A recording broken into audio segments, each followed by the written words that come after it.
That night, Claire heard it again. Whispers.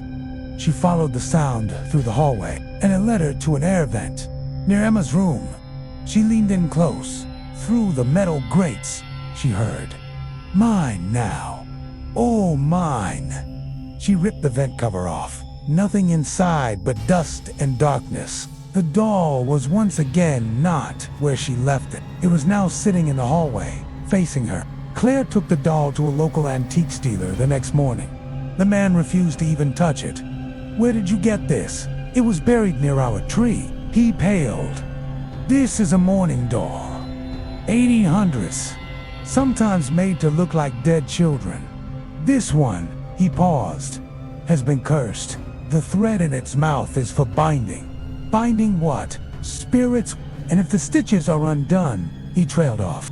Claire didn't wait. She threw the doll in a box and left. But when she got home, the box was empty.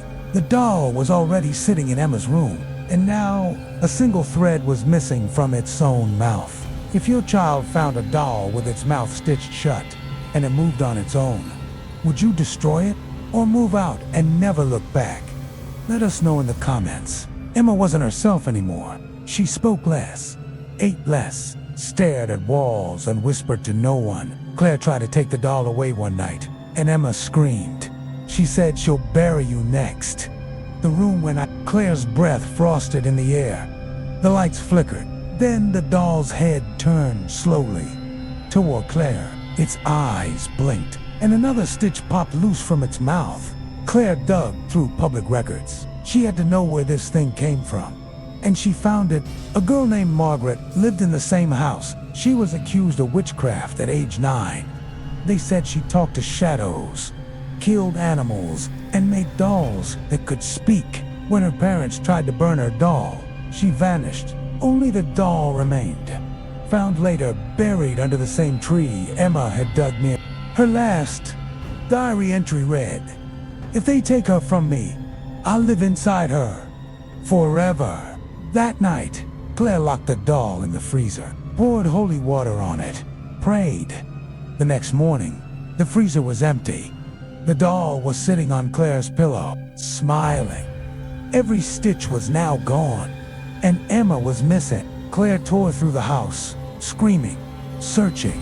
She finally found her in the backyard, standing by the tree, staring at a hole freshly dug in the earth. "She wants me to come home," Emma said in a flat voice. "No, you're coming inside." Emma turned around slowly. Her eyes were no longer hers, and behind her, the doll floated, mouth now wide open, whispering Emma's name. Claire didn't hesitate. She grabbed the doll, ran into the woods, dug a hole, and set it on fire. It screamed, high-pitched like a child and a demon combined. She buried the ashes, sealed it with salt, and placed a rosary on top. Then she ran home and held her daughter all night. Emma cried, "I'm sorry. I didn't mean to let her out." Claire kissed her head. "She's gone now. Forever." But as the camera pans out, we see the rosary lying in the dirt, snapped in two, and something moving beneath the soil. Some dolls are made to be loved. Some are made to remember the dead. And some are made to keep something locked inside. But when a child finds one, what's buried never stays buried. Do you think the spirit of Margaret truly left the doll? Or is she now inside Emma? Tell us your theory below. If you dare, subscribe for a new nightmare every week. She found the doll buried in the garden. It was smiling, even though its mouth was stitched shut. At first, little Emma thought it was just a forgotten toy. But the moment she brought it inside, the house started to change. It wasn't the creaking floors or flickering lights. It was the whispers and the smell of something rotting coming from the doll's sewn shut mouth. Emma loved to dig.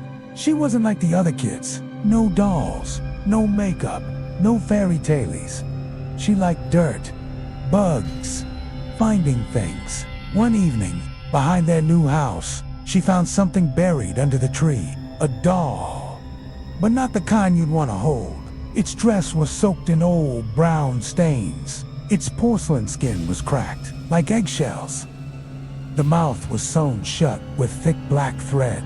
She held it up to the sunset. It smiled at her, or at least, she thought it did. Her mother, Claire, hated it immediately.